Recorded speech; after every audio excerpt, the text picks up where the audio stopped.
Olá pessoal, tudo bem com vocês? Espero que sim, que vocês estejam bem, né? Nós estamos de volta aqui, pelo menos virtualmente, para a gente continuar a nossa química não pode parar, né? E hoje a gente tem uma aula muito importante que é sobre a classificação periódica dos elementos. Vamos tirar primeiro de cara um mito que existe. Precisa decorar a tabela periódica, isso não é verdade, né? No Enem você tem os dados do exercício, ele tem que te fornecer as informações da tabela periódica. Nos vestibulares, geralmente na contracapa da prova vem a própria tabela periódica. Então a nossa preocupação não tem que ser em decorar a tabela periódica, tá? Ninguém precisa fazer isso. Mas, como tabela periódica é um dos capítulos de química, a gente tem que entender como é que ela funciona, como é que ela se organiza, até mesmo para saber usá-la, né? E é um conteúdo que cai também cobrança sobre essa nossa classificação periódica dos elementos, tá bom? A gente vai tentar ser aqui bem conciso, bem objetivo nessa videoaula.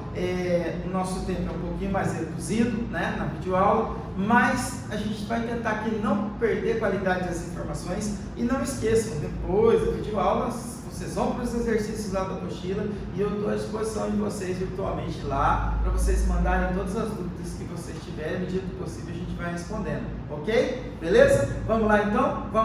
Vamos tranquilos aí? Estão acomodados? Dá uma respirada aí, que a coisa agora aqui vai ser bem importante para você acertar. Tem questõezinhas que perguntam sobre o histórico da tabela periódica, mas professor, história na química é uma coisa rápida. Como que surge essa tabela periódica? Ela não vem do nada, né? A tabela periódica, na verdade, já começa a organizar os elementos químicos há muito tempo. Então a gente sabe que a química veio dos alquimistas, os alquimistas já anotavam nos seus papiros lá as descobertas de elementos químicos, mas tudo ainda muito não de forma organizada. Então vários pesquisadores surgiram tentando organizar essa tabela periódica, né? Vários mesmo. Teve um que tentou fazer listinhas de 3 em 3, as tríades de Dobereiner. Teve outro que tentou colocar de uma forma espiral os elementos, o parafuso telúrico de Champort. E tivemos um cara que tentou organizar na forma de 7 elementos, mudando no oitavo, as oitavas de Newlands, e assim vai. Mas o que é mais importante, né? Esse eu comentei com vocês, assim, rapidamente, para vocês saberem que existe. O que é mais importante?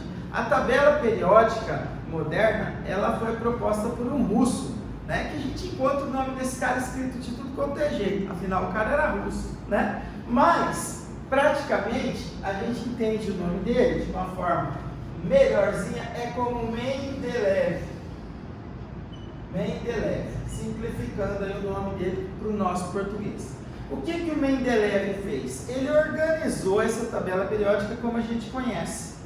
Tá bom, professor, eu conheço de vista, mas tem muita coisa aí que a gente nem prestou atenção. Tem códigos, né? Tem números, tem símbolos. Como é que funciona isso? Bom, o Mendeleev, a gente sabe que um elemento químico ele tem 2 números básicos, né? Então vamos pegar exemplo aqui, um sódio da vida, né? Na. Aí eu falo assim, professor, por que é Na se é sódio? Então não se esqueça, a nomenclatura dos elementos, os símbolos químicos, foram utilizados do latim, a língua do latim. Então, o que acontece? Nem sempre esse latim usado coincide com a nossa língua portuguesa. Então, por exemplo, o sódio no latim é nátrio, né? Então, por isso é Na, ok? Então, vamos lá. O sódio, que é Na, na tabela periódica, tem 2 números básicos. Vamos colocar lá, 23 e 11. O que significa esses números? A gente já estudou, né? O número 11 é o número de prótons, o número atômico. O 23 é o número de massa, que é o que tem no núcleo, a soma de prótons e nêutrons, certo? E aí, como é que o Mendeleev ele organizou a primeira vez? Ele fez uma tentativa organizando por número de massa os elementos. Aconteceram algumas falhas. E um outro russo chamado Moseley propôs que se organizasse por número atômico. Deu certinho e é a tabela que a gente conhece hoje. Então, quem foi considerado o pai da tabela periódica? Apesar da colaboração do Moseley, o pai da tabela periódica é considerado Mendeleev. E como ela é organizada? Por ordem crescente de número atômico, né? De número atômico. que é o número de prótons, né? Símbolo Z, ok? Então começa assim: número atômico 1, hidrogênio, número atômico 2, o hélio, número atômico 3, o lítio, e assim sucessivamente, né? Até os cento e tanto, que a tabela, os elementos artificiais aqui para baixo vão sendo criados em laboratório. Então a tabela vai crescendo aqui embaixo cada vez mais. A gente já está um número enorme aí, né? Mais de 100 elementos já catalogados, mas que obedecem essa ordem, a ordem crescente de número atômico. Então isso já é uma perguntinha que pode vir para vocês. Como é organizada a tabela periódica moderna, atual? Pela ordem crescente de número de prótons, ou seja, de número atômico. Ok? Beleza? Outra coisa importante, a tabela periódica é organizada por um órgão internacional chamado IUPAC, tá? Essa IUPAC é que regulamenta. A IUPAC pediu já para que se numerasse aqui essas colunas de forma sequencial, de 1, né, até 18, que são 18 colunas na tabela periódica. Mas os vestibulares do Enem ainda cobram um código antigo, que é aqueles códigos que a gente vê aqui escrito 1A, 2A, aí aqui vira 3B, um monte de B aqui, né? Depois 3A, 4A, 5A, 6A, 7A, 8A. Eu queria chamar a atenção de vocês o seguinte: primeiro, por que A e por que B, tá? Então, vamos comparar o seguinte, vamos supor que a tabela fosse um corte de um relevo, comparação que eu gosto de fazer. Então a gente pensa o seguinte: aqui tem uma montanha pequena, aqui tem uma montanha grande, e entre duas montanhas tem um vale, certo? Se você vai guardar os elementos que moram na montanha, eles são do tipo A. Então tem A na montanha pequena e tem A na montanha grande. E os elementos que moram no vale, eles são do tipo B, tá? Isso tem nome. Os do tipo A são chamados de representativos e os do tipo B de transição.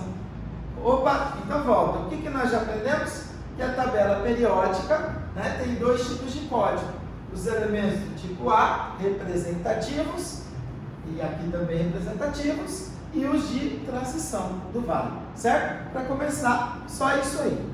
Outra coisa importante, quem nunca percebeu, a tabela periódica ela é um plano cartesiano. Quem já jogou batalha naval sabe, né? A gente tem o eixo das ordenadas e das abscissas. Professora, eu não estou vendo aqui na tabela o plano cartesiano, mas é assim que você tem que olhar para ela. Você tem que pensar que a tabela tem colunas verticais, que tem um significado na química, e nós temos as linhas horizontais, chamadas de períodos, que tem outro significado na química, certo? Então a gente já começa a olhar para a tabela pensando em colunas e pensando em linhas, ok? O que eu falei aqui está valendo para as colunas, que são os códigos, coluna 1A, 2A, 3B.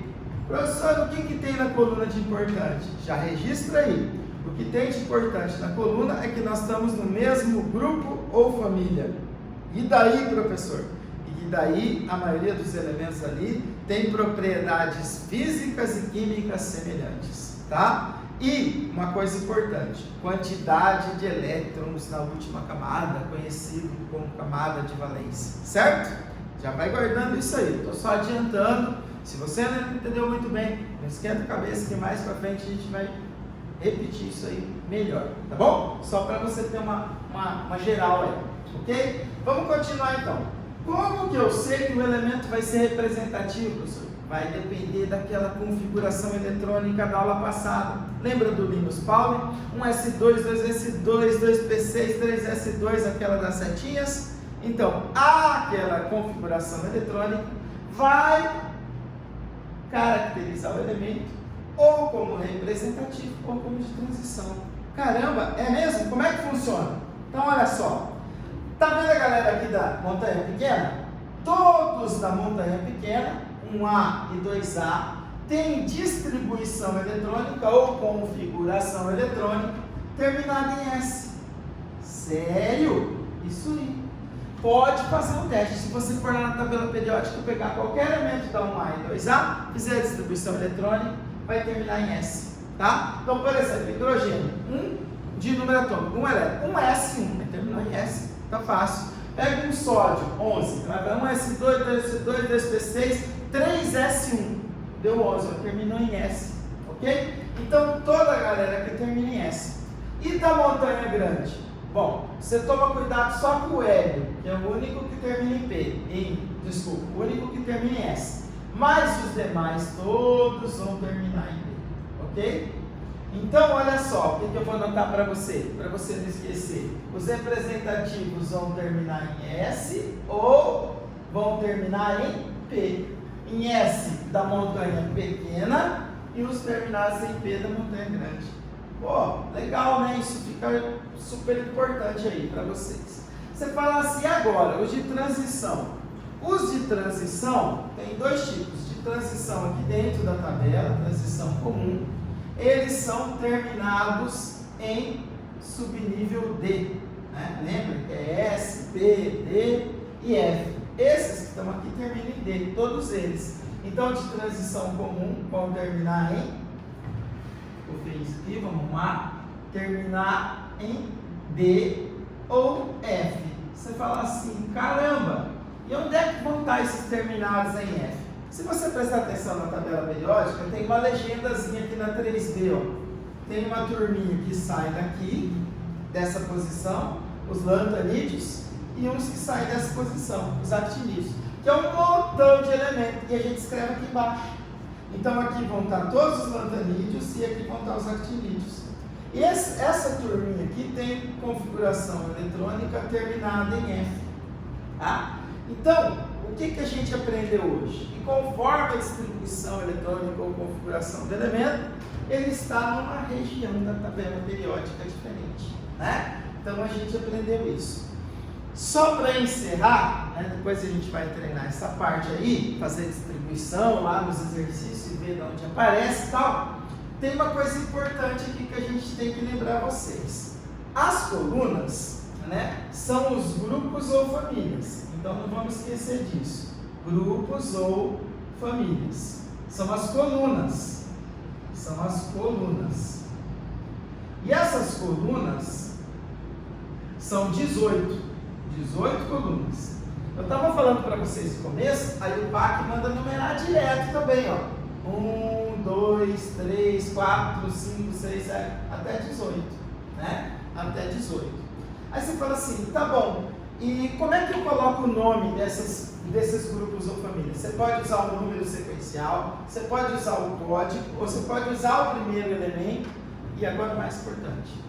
Tem algumas famílias que têm nomes especiais, que têm apelidos, que são cobrados de vocês.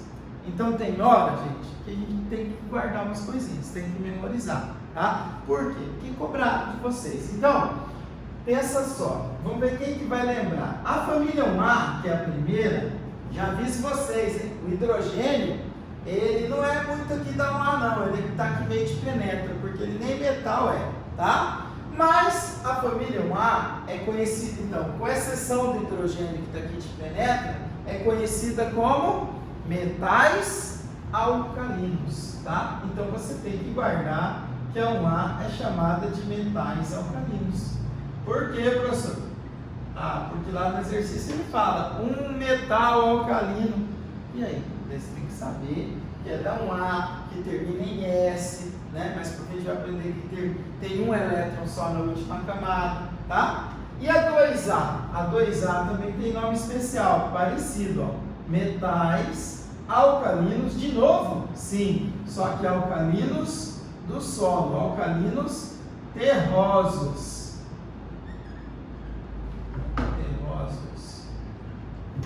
Certo? Aí agora, qual vai ser especial? A 3A tem nome especial? Não. 4A tem nome especial? Não. 5A tem nome especial? Não. 6A tem? Tem. A 6A é chamada de calcogênios. Calcogênios. Tá bom? E a 7A, piadinha nerd, né? É como as pessoas inteligentes se cumprimentam. Halogênios, né? Halogênios. Certo? Muito ruim, né? É, também acho. Agora, a 8A A 8A é mais legal a piadinha, galera, né? Ah, você já até olhou, acordou, né? Mexeu na cadeira só para ver piada. Na matéria você tá, né? Na piada você tá prestando atenção, né? Aí a 8A a gente diz que não é pum de rei, mas são os gases nobres, tá? Então 8A, gases nobres, tá bom? Gases nobres.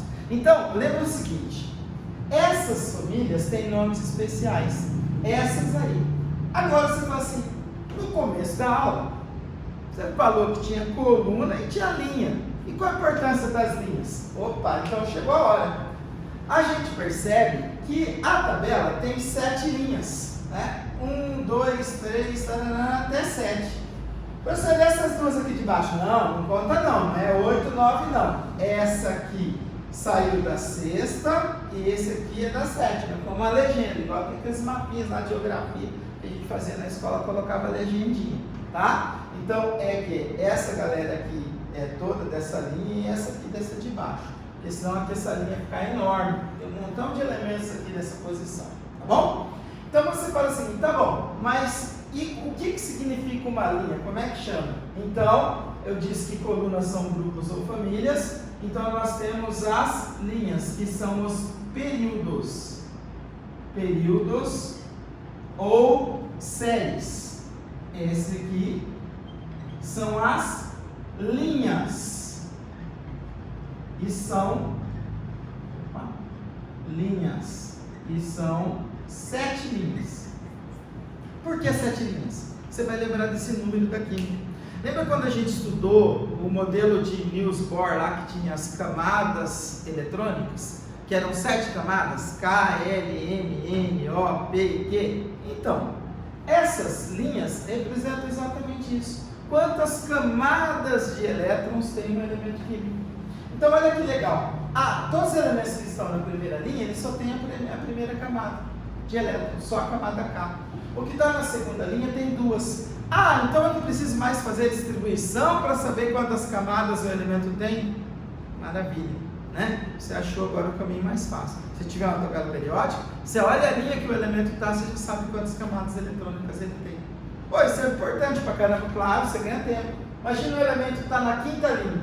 Quantas camadas eletrônicas ele tem? 5. Pô, que legal. Então os períodos ou séries, eles indicam o quê? A quantidade de camadas eletrônicas, né? Quantidade de camadas eletrônicas, ok?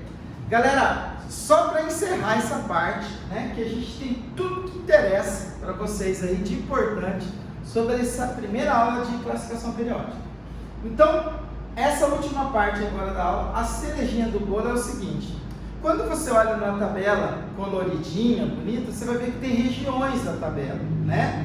Por que geralmente a tabela é colorida em regiões? Se você vai lá no vestido e pega uma tabela preto e branco, é bom que você tenha pelo menos uma ideia disso aqui que eu vou marcar para vocês. Ó, lembra? Eu gosto de começar por aqui, ó. Essa aqui todo mundo conhece, 8A. Quem é que mora nessa coluna aqui? Que grupo é esse? Que família é essa? Dos gases nobres. Então você já sabe, obviamente, que todos esses elementos são gases na temperatura e pressão ambiente, que eles são pouco reativos, por isso que ele tem nome de nobre, que eles não se juntam com a galera, né, não fazem reação química, né? Então são os gases nobres, é bom você guardar isso aqui. Eu vou para o outro extremo, que é a grande maioria da tabela. Você tira o hidrogênio, que é uma exceção, toda essa galera que está mais ou menos aqui, ó, se a gente fizer uma divisãozinha aqui da tabela, colocar um pouquinho aqui dos semimetais, né? Toda essa galera para cá, ó, mais de 70% da tabela periódica são os metais.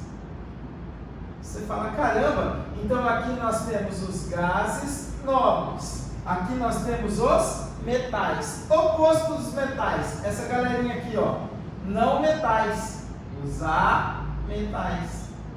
Os ametais. E aqui no meio, os semimetais. Você fala, professor, qual a importância de eu saber isso? Enorme, quer ver?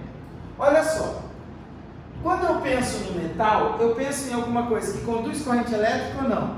Sim, ó, você tem um fio de cobre, conduz corrente elétrica, eu tomo choque numa corrente elétrica. Isso, os metais são bons condutores de calor e de eletricidade. Os metais são todos sólidos nas condições ambientes, exceto um. Qual é? Lembrou? O lado do termômetro, né? O mercúrio. Então, o mercúrio é o único metal líquido nas condições ambientes. Todo o restante dos metais da tabela periódica, não esquece que o hidrogênio não é metal, são sólidos, bons condutores de calor, bons condutores de eletricidade, maleáveis, que podem ser transformados em lâminas, dúcteis, que podem ser transformados em fio, né? E grandes doadores de elétrons. Já guarde isso, é importantíssimo. Você fala, e semi-metal, professor? Nem precisa guardar, ele não tem um que comporta de um jeito, outro comporta do outro, então ninguém pergunta para você. Agora, e os não metais? É só você lembrar que é o contrário. Metal é bom condutor? É. E não metal? Ruim. Metal é sólido? É. E a metal? Tem gás, tem sólido, tem líquido, tá? O bromo é o único líquido, mas aí tem alguns gasosos, tem alguns sólidos aqui embaixo. E os gases nobres são todos gás. Então, volta comigo aqui, ó. Vamos lá. O que eu tenho que lembrar se ele perguntar um elemento que eu não conheço? Eu vou ler, eu tenho a tabela. Você procura onde ele está na tabela. O cara falou elemento tal. Pá, lá. Um titânio da vida?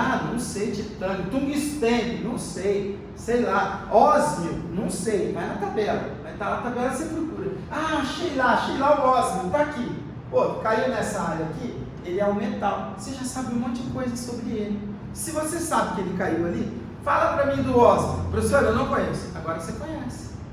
Você sabe que ele é um metal. Então tá, então eu vou chutar isso. Vai, mano. É um sólido? Acertou. É um bom condutor de corrente elétrica? Acertou. É um bom condutor de calor? Acertou. Caramba. Então agora a gente mata um montão de pergunta, né? Só conhecendo um pouquinho da tabela periódica, das regiões. Então não esqueça, hidrogênio é exceção, não é não é metal, temos a grande maioria dos metais, lá nesse cantinho os não metais, entre um e outro semimetais, que tem propriedade transicional, e aqui os gases nobres, certo? Beleza? Então, para esse primeiro módulo aí, acredito que vocês vão ter sucesso aí nos exercícios, nas perguntas aí, nas questões de vestibular e de Enem que cai sobre isso, ok? Na nossa próxima aulinha, a gente continua. Nós vamos falar mais um pouquinho de tabela periódica, que nós temos que aprender sobre as propriedades periódicas que são cobradas de vocês também, mas que vai depender disso aqui, é tranquilo. Tem uma que cai bastante, que é raio atômico e raio iônico, né? E energia de ionização são as que caem mais, depois que caem em menor proporção, mas nós vamos dar uma passada por todas aí para vocês ficarem afiados, ok? Valeu, gente, não esqueça, façam exercícios, mandem dúvidas, um beijão para vocês, fiquem com Deus e até a próxima.